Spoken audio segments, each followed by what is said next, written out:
มาดำนากันอีกวันพี่น้องคืนนี้ฝนตกเบิดคืนเนาะน้ำก็พอได้ดำอยู่แต่ว่าพอได้เต็มไห่เต็มคันดอกพี่น้องพอได้เป่งดำอยู่เนาะคิดว่าพ้นจิถิ่มเขาแล้วพี่น้องแต่ว่ายังตกให้อยู่เนาะยังมืดอยู่นี่เมฆไหลมาอีกแล้วรอลุ้นเนาะคันตกมาอีกมือนี่ก็คือมีน้ำดำแน่นอนพี่น้องพอมันอยู่น้ำแล้วไล่ใส่กันอยู่ดำแล้วปล่อยลงมาให้พันดำนะพอได้ดำแม่นบ่ได้ไล่ให้แต่ว่าเฉพาะน้ำฝนเมื่อคืนนี่มันก็ซึมลงดินไปเลยเพราะว่าหน้าเฮามันยังบ่ทันได้อันอยู่น้ำเนาะถือว่ามันตกมาเมื่อคืนนี่อยู่น้ำบัดรอลุ้นอีกมือแรงเนาะถ้าตกมาอีกรอบมือแรงเบิดคืนนี่ได้นำดำนาเบิดทงเนาะพี่น้องสบายดีเด้อพี่น้องสบายดีเบิดทุกคู่ทุกคนเนาะมาเด้อดำนาน้ำเฮาคือเก่าพี่น้องมื้อนี้บุกลุยนี่ออกมาเถิดเมยเขาสิป้าเจ้าอยู่น้ำมันตะเจ้ยแล้วนะ มาหาคนพี่น้องมีสลอยเพิ่นออกมาเลยเปลี่ยนแม่เพิ่น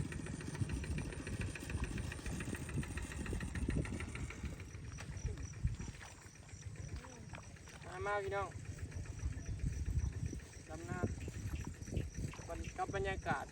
คือป่าคือฝนผมเมื่อยบ่ฮอดมื้อนี้แบบนี้ติมันจะคือยามหน้าเว้ยเสียงเกียดห้อง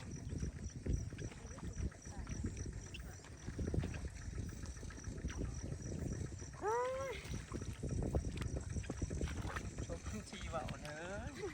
เจ้าถ่าย โอ้ยพี่น้องคลิปวันนึงอย่าไปด่าเขาเด้อสภาพลงแล้วผมเลยต้อง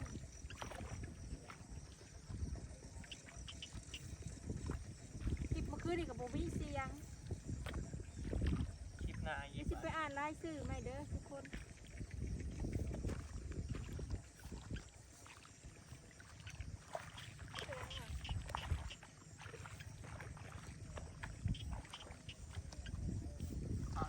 บรรยากาศแบบนี้นะดำหน้าม่วนเนาะสบายดีมาพี่น้องพยักดำหน้าแกนนี่บ่อซุกเราบอกแล้วบ่มาดอกปีมาหน้าแกนแล้วบ่อซุกเราบ่มาดอกหน้ามันแกนเรา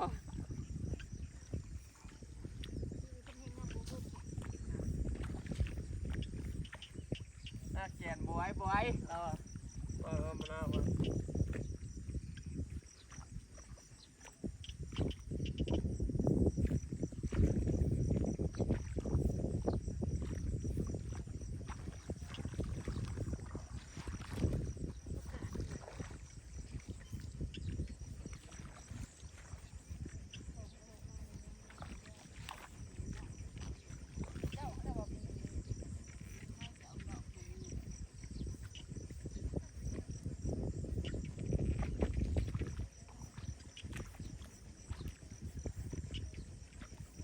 เอากระดำหมวนพี่น้องมันแข็งมันแก่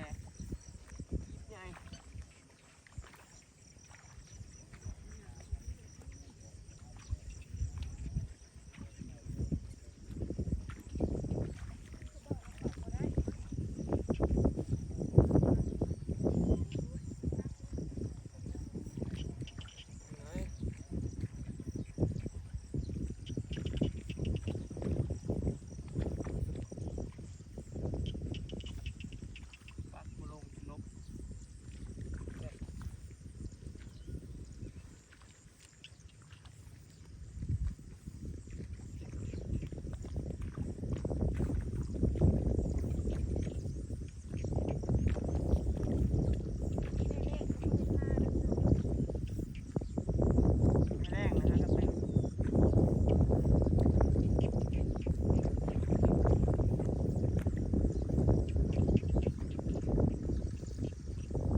ดียวเว้นแล้วนะเมยยืนบอกเดียวแต่กูใหม่เว้นแล้วได้พากันไปชีมหาโพธิ์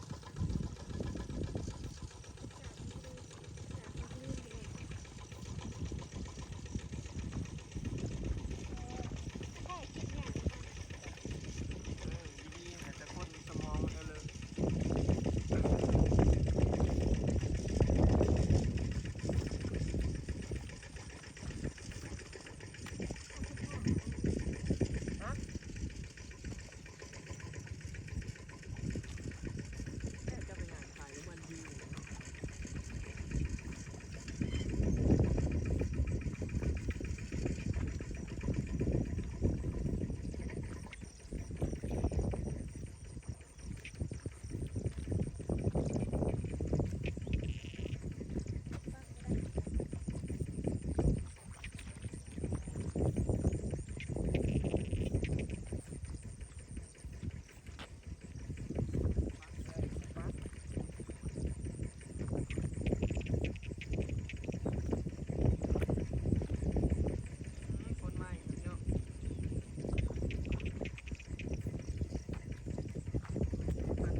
ให้ แล้วยังไงกันยามนั้นพี่น้อง ก็มันเท่งไหมมือแรงกับบู๊น้ำเลย ที่แล้วจานที่แล้วเราจะ ติดต่อเท้าแข็งให้ แล้วก่อนเขาพรรษา เดินดีมากไม่ค่อย แล้วก่อนเขาพรรษาอันนี้นะคันโบแปดช่องคนนะมันเขาพรรษาแล้วเขาพรรษาแต่วันชิ้นพุ่นคันมัน ยื ยื ด ด เป็ เป็ ด ด โดนย่อย มันแปดช่องคนมันก็เลยมันน่ะไม่ได้ไปประเทศสิ งาน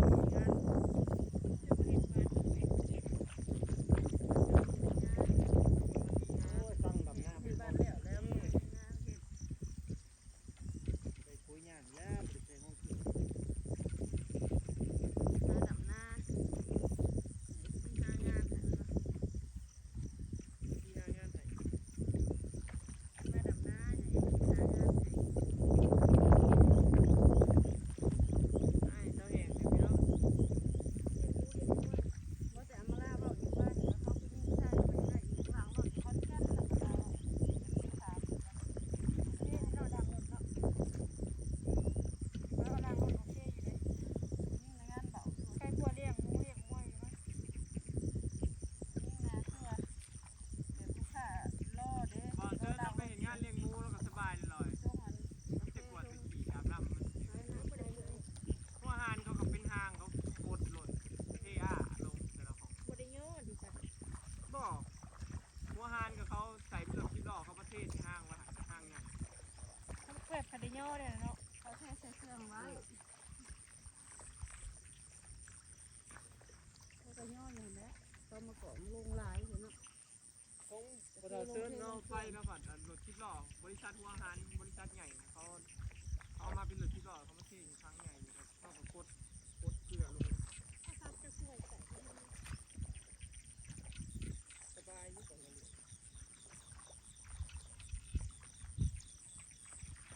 ไม่ห้ามขึ้นไปมาให้เจอสองมาห้ามขึ้นที่มูไว้เนาะ ให้เลาะหางให้โถ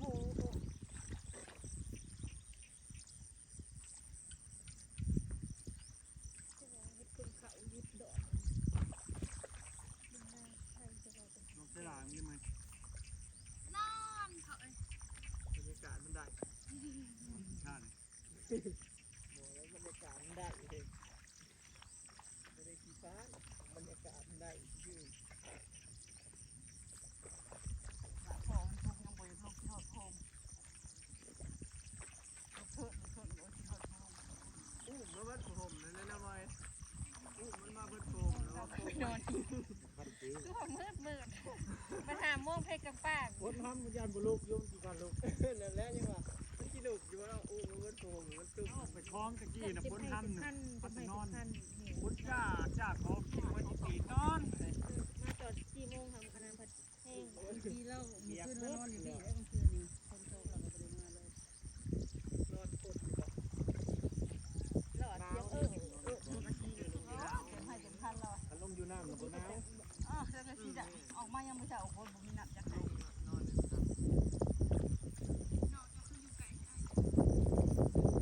ย่องยางมาได้พี่น้องยางมาหาเด็กว่าปล่อยดันมาไกลเลยได้ดีนะยางมาเบิ่งใกล้ๆพี่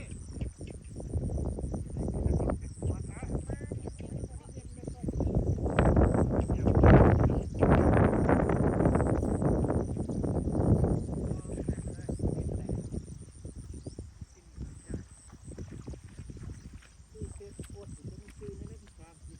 โคตร หัวจ่อย ก็เข้าไปเบิ่งในเพื่อนอีแห่งนี่ อ๋อเป็นเพื่อนมีอยู่มันจัดหน้ากัดอยู่ชื่อมันแล้วมัน คนแล้วเข้าไปเบิ่งในเพื่อนเขาเคยแก็บ โทษที่จ่อเขาไว้คือพ้นมาแห้งไปเอาเลยแล้วพ้นที่มาแห้ง นี่ผลมาแล้วพี่น้องนี่ โต๊ะมัดคิดนะเดี๋ยวนี้ เดี๋ยวสิเร่งดำหน้าให้มันแล้วให้นี่เนาะพี่น้องเฮาก็สิปล่อยน้ำไล่ลงไปทางไห้ดุมนี่แหละดำไปเรื่อยๆทีละไห้สองไห้เนาะส้มซามถาผลเนาะถ้าผลมาอีกรอบนี่ก็ อยากดำให้ได้ก็ได้แบบนี้เนาะอันนี้ดำไปตามน้ำพี่น้องคลิปนี้ก็สิขอเก็บภาพบรรยากาศสำนีเด้อพี่น้องไปแล้วสบายดีฝากเป็นกำลังใจให้ทีมงานเฮาเลยเด้อพี่น้อง